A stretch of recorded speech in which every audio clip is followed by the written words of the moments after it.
Okay, I'll kind of summarize the game against Texas Tech, things we did well, things we need to do better in the future, and then I'll talk briefly about New Mexico State. Offensively in this game, the goal going into this game was to control the clock. Because of the explosiveness of their offense, we wanted a chance to steal 2 possessions. I think we accomplished that. We held the ball for 39 minutes. And that's hard to do against a team that runs an up-tempo offense like they do. I was pleased with the second week in a row. We have had no turnovers, which means we're taking care of the football, something we emphasize every day. We're +4 in the year. And for the second week in a row, the young offensive line didn't give up any sacks. And that's another thing that, a trend that we hope continues. We had 1 penalty on the offensive side of the ball. Again, that's 2 games with 1 penalty.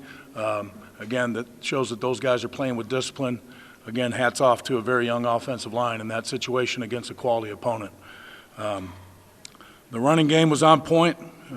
We had 277 rushing yards at 5.3 per clip. We had 3 touchdowns. I thought all the backs that handled the ball in this game, Aaron Jones, Nathan Jeffrey, Jeremiah Lufasa, Autre Golden, even Darren Lufasa, all had carries in this game. Those guys had 147 yards post-contact, which means they were breaking tackles, which is good to see. And that was one of the challenges for our backs, not to die easy on runs, and they did exactly that. The other thing that was a positive, we had 78 plays.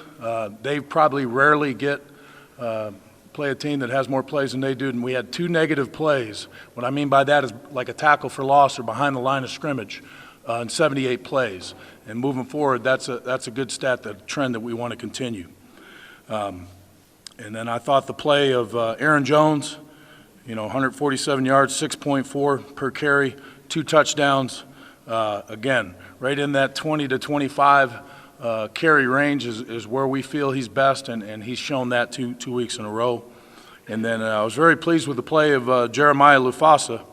6 carries, 47 yards, and then he had a screen for 30 yards.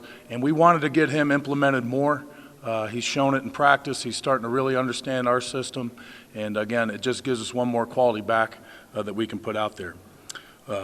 Things that I feel we didn't do well offensively, twice we got down in the red zone, and we had to settle for field goals instead of touchdowns. Now, our red zone scoring percentage throughout the year has been very good, but again, we can't live on field goals, especially against a high-scoring offense like Texas Tech. We missed some reads and throws in this game. I think probably Jamil would be the first to tell you he didn't have his best game. We left a lot of yards out on the field. As you go back and watch the film, sometimes his read was open, and he missed it either with a throw or missed it with his, going through his progression. But I know he had some throws he wished he had back, but it doesn't waver at all my confidence in Jamil.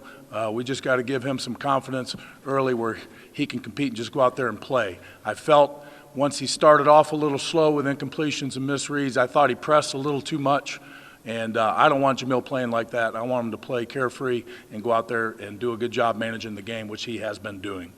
I'd like to see more separation by our wide receivers in the passing game, and some of that may be personnel. I think we're going to integrate a few more players this week in practice and give them an opportunity. We're still searching for the playmaker in the passing game, and that person needs to step forward. So those are things on offense that we need to do better. Defensively, we challenged our team to get off the field on 3rd downs. I thought they did a great job of that. Texas Tech was 4 for 11 on 3rd down opportunities.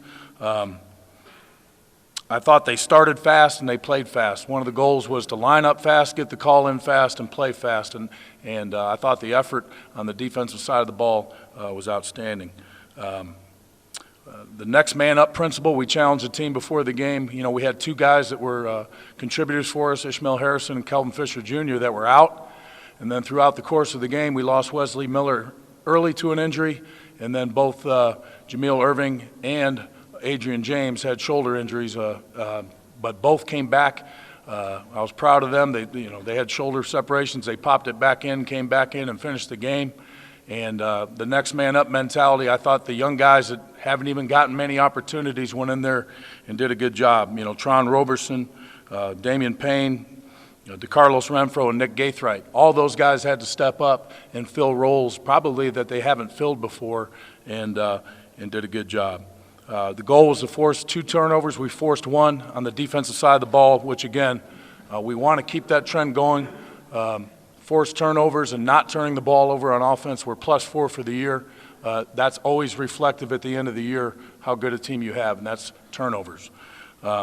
Defensively, I think things that we need to do better. I felt we missed too many tackles in space, really from the safety position. We had some open lanes. Schematically, we were in the right hole and missed a tackle. And then we lost contain a couple times. We lost contain on the big run, which is inexcusable. And I felt we didn't contain number 4 as well as we needed to. He had 3 touchdowns in that game. He's an explosive receiver, and we didn't do our job there. I felt the DBs challenged their receivers, but I felt a couple times we didn't get our head around on the deep balls because we had an opportunity for some interceptions rather than pass breakups. But there was some very nice pass breakups in that game, and I felt, again, Alvin Jones had a nice hit on the quarterback early, and I really felt from that point he was a little off rhythm with some of his throws, and we need to disrupt the quarterback. I didn't feel we were going to get a lot of sacks in that game just because of the fact that he gets the ball out so quickly in their scheme, but I did feel we disrupted the timing on some throws. And I thought, again, the crowd in that game was disruptive for Texas Tech. You could see that they were having communication problems. They had a false start, should have had a second one. The crowd was outstanding, being loud when Texas Tech was on offense. My hat goes off to them. Special teams-wise, Ruggles had a 46.7-yard average. That's the second week in a row he's been booming the ball. He's really improved from last year. Maddox had 6 touchbacks on kickoffs. He's really improved his leg strength. You don't have to worry about kickoff returns if he's banging it out of the back of the end zone. So he needs to continue doing that. I was pleased with our kickoff return unit. We had a 36-yard average. Our goal is to be at the +25, and then Autry had a 52-yard return at the end of the game that put us in position to have a chance to win the game. Things we need to do better on special teams. I really felt we missed a great opportunity. We had a block called, and the guy came clean, Adrian James, and he just kind of misplaced his hands. We had them backed up to the inside their 10-yard line. That could have been a block punt for a score. We missed that one, and then our goal is to average 10 yards per punt return. We only averaged 5.3, and we did lay one on the ground that he recovered, but we can't afford those opportunities. PAT field goal, we missed an extra point. They were leveraging as far as jumping the pile, but that's inexcusable. It doesn't matter if there's a guy right up in your face. That's your job to bang it through the uprights. We didn't do that, and unfortunately for us, that really changed the complex of that last drive.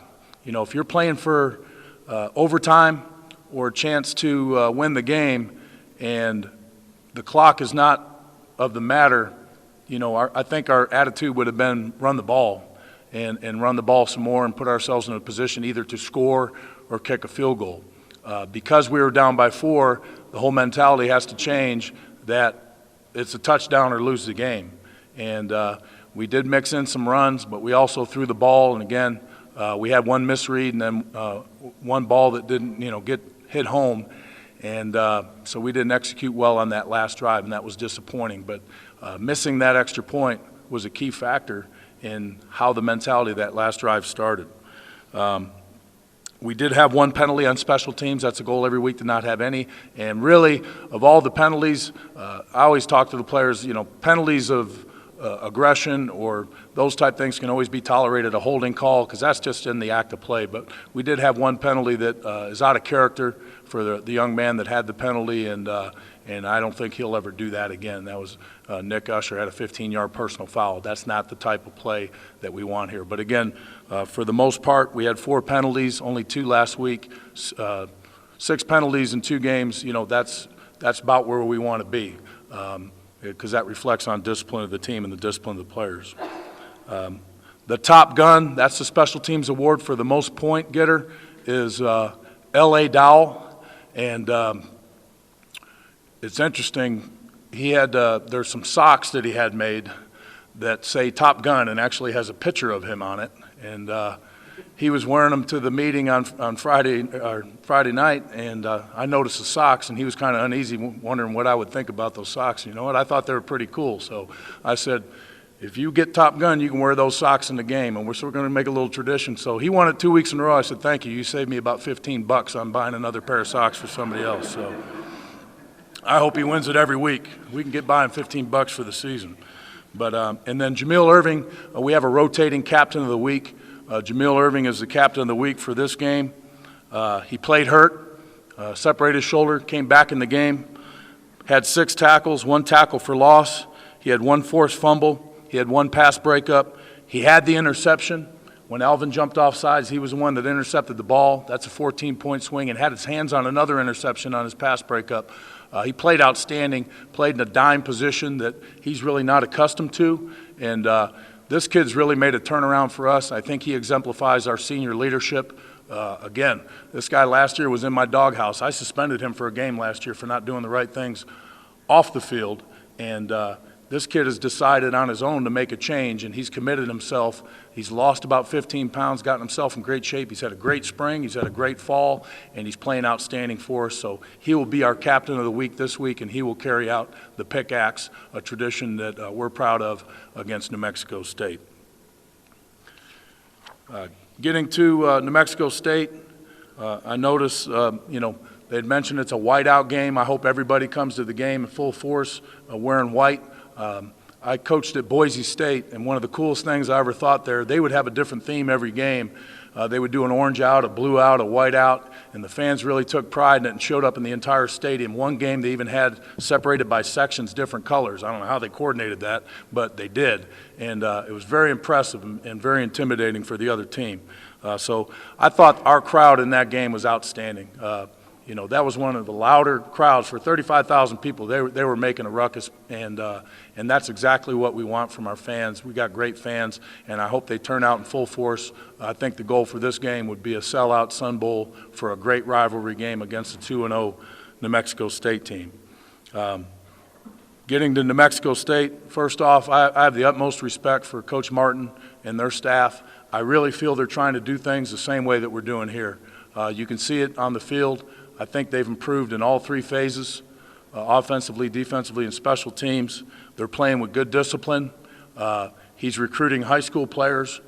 He's not going the sellout JC route and just bringing in a bunch of JC players. He's bringing in high school players, and he's developing them. He's doing the exact same thing, and I think we have the same mentality when it comes to building a program. So, again, I have a lot of respect. I think they're very well coached. They're 2-0. They're coming off a great comeback win against Georgia State at Georgia State on the road, much like we did in our first game. They went on the road and got a win against a quality opponent, and they did it in the last seconds, which shows the character of their team. And I know that they have a lot of momentum coming into this game, and I know that they're 2-0. I hope they bring as many fans down as they can, so this can be a true rivalry game environment. I think they're running the ball extremely well. They have a freshman running back named Rose. When you watch him on film, he reminds me a lot of our own guy, Aaron Jones. Very shifty, runs strong, can make people miss. I think he's a very talented running back. And then the other running back, Benincourt, number 21, this guy runs hard. And he's physical, he breaks tackles. Those two together are an excellent running back combination, and they're rushing close to 200 yards a game. They've been very balanced. Their quarterback has been very efficient. He's a junior college transfer, number 18, Rogers. He's averaging close to 200 yards a game. He's been averaging 60% completion percentage, and he's got 5 touchdowns. So they've been getting very good quality play from the quarterback. He's also a guy I think can make plays with his legs. He does do a good job of buying time in the pocket, moving around in the pocket to find his receivers. I think number 19 and 17, Morgan and Brown, are 2 excellent receivers. They've got some explosiveness, some good speed. I think combined they're a pretty dangerous duo. And they have a very experienced and physical offensive line. I think their offensive line does a nice job. They moved their right tackle from last year over to left tackle. They graduated 1 lineman, and they plugged in a new cat at right tackle, number 51. Everybody else is the same interior-wise. They're well coordinated. They've been playing together for a couple of years, and they're physical. So that's a good combination for them. 55, their center is a 4-year starter, and having experience at that position is key. Much like we have been, they've been getting turnovers on defense. They got 3 interceptions and 3 fumble recoveries, so they're +1 overall in the turnover category, which usually translates into wins. I've been impressed with their linebackers. Between number 53 and number 3, those guys have been averaging over 10 tackles a game, which, again, just like we talk about with our team, we want to see linebacker production. We want the linebackers making most of the plays. Well, they're getting that from their group, and they've got some linebackers. They've really upgraded their speed at the linebacker position. They've got a defensive end, number 52, that's got 3 tackles for loss. He had a sack in the last game. This guy's got pass rush ability, and he plays hard. He's got some explosiveness, and again, they've upgraded at 3 positions there. If you recall last year when we played them up at New Mexico State, quarterback King Davis, who was a starting quarterback against us, they've converted him to defense, and he's very athletic, and he made quite a few plays in this past game against Georgia State. And then I think they're very efficient, all 3 phases of their special teams. Number 2 is their kick returner and punt returner. All right, so they're a very solid football team, 2-0 with a lot of momentum coming to play us. I think our biggest challenge, and as a head coach, I've got to handle this properly, is not letting our guys bleed into 2 games. That game is over. It was over Saturday night. We didn't win the game, and we're very disappointed about that. We don't pat ourselves in the back for close losses, and we don't accept consolation from anybody for close losses. We expected to win that game. We didn't get it done, and there's going to be a sting. But that sting's over in 24 hours, and they need to come ready to go to work tomorrow to prepare for New Mexico State because, again, they're coming in 2-0 with a lot of momentum, coming off a big last-minute victory, and they probably feel that they have a chance to go 3-0, and we feel we have a chance to go 2-1. Anytime New Mexico State and UTEP get together, it is a hard-hitting rivalry game that I really enjoy being a part of, and I don't take it for granted. I enjoy being a coach. I enjoyed being a player in this rivalry, and it's truly what rivalry games should be about. There's a lot of passion, and both sides want to win badly, and both sides are going to prepare to do that. So I'm excited about the preparation this week, getting ready for this game. I know they are too, and I'm hoping to have a packed Sun Bowl on Saturday night. Any questions? Coach, you talk about leaving points on the board when you got down there. You guys are such a hard-nosed, smash-mouth team. 6 plays down there, there was 1 very effective run play from Nathan Jeffrey and 5 incomplete passes. Yeah. Maybe kind of get away from much too fast. You know, I felt that all the plays that were called could have been executed again. We missed 1 read that probably could have been a touchdown and 1 that would have been definitely a completion for a first down. So I don't think it was doing what we don't do. We just need to execute it better. And really, I think, again, Jamil would be the first to tell you, you know, he needed to be more efficient in that game. And the mentality of throwing it versus running it, again, came down to the clock. We had only 1 timeout.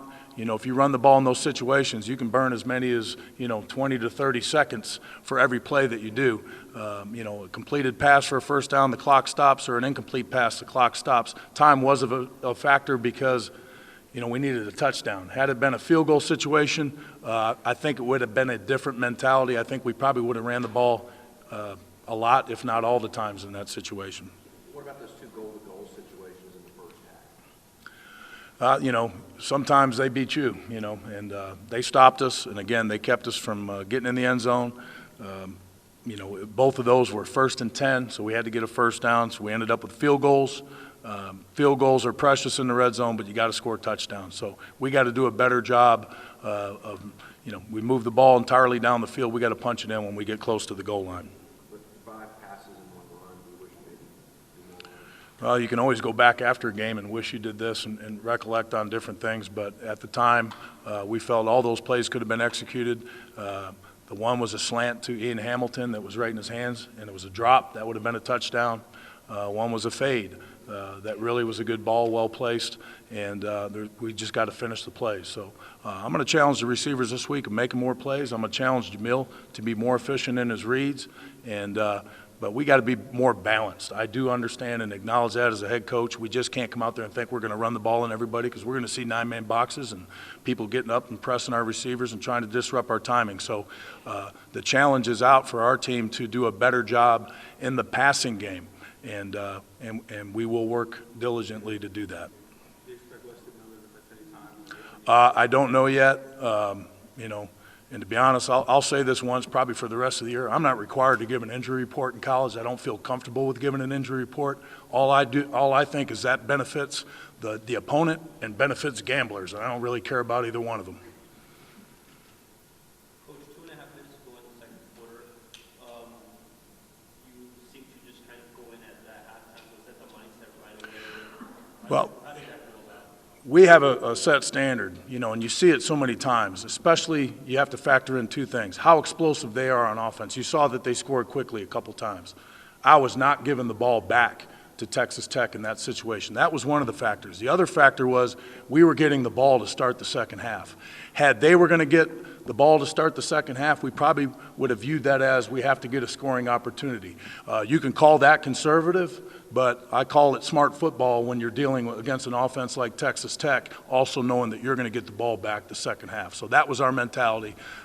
And had we popped a run past the 50, we probably would have changed and got more into an aggressive mode. But I don't care if we're ahead 21 or behind 21, if there's only less than a minute left in the half and we're backed up to our goal line, we're not giving the other team the ball back. Coach, 2 weeks ago against NMSU, all-around attack. Last couple of days ago, all-aerial attack. What does this say about the versatility of your defense, and are you just, can you talk about? Well, you're right. They have seen probably the two most drastic offenses you could see. You go from a pistol triple option to up-tempo spread, ball out of the hand. I mean, they've seen both tempos, and they're going to see a different tempo this week with New Mexico State. These guys, they do some up-tempo, but, they do a lot of checks at the line of scrimmage based on what you're giving them. So I think Coach Stoker and his staff have done a great job preparing the defense. But the thing I'm excited about those guys, they're tackling cleaner, they're playing harder, and assignment errors have been to the minimum.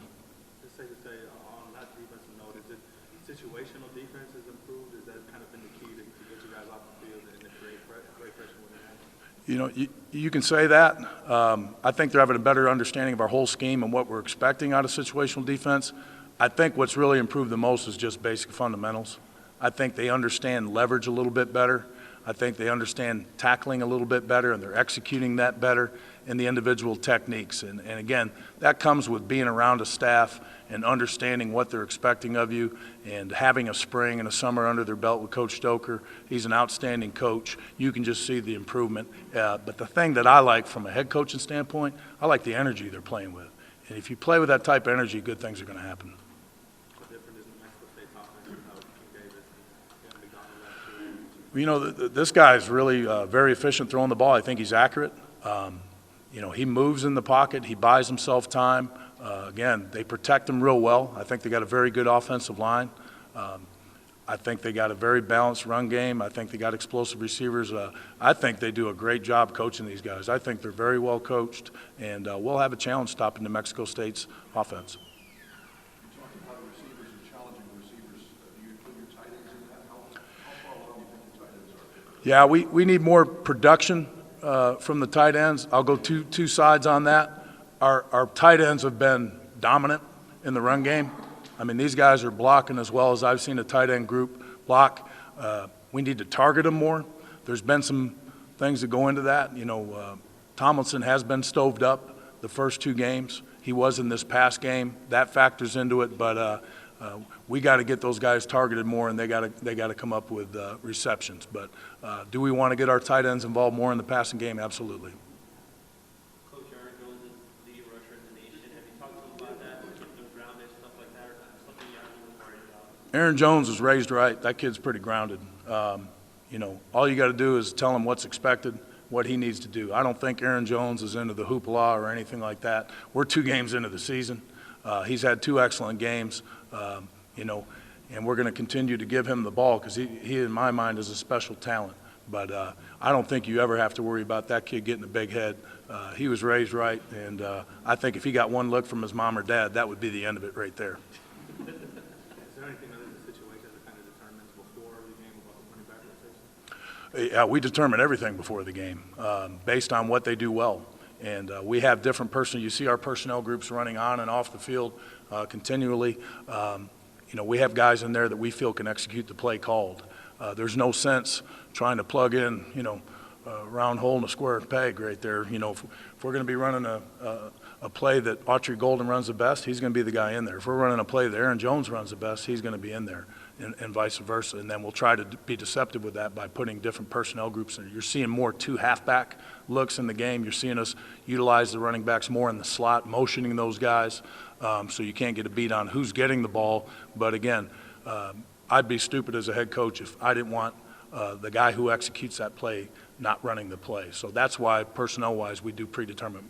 Game days, it's not like, hey, let's just put this guy in for this play and let's put this guy. If it's a specific play call, there's going to be specific personnel in there.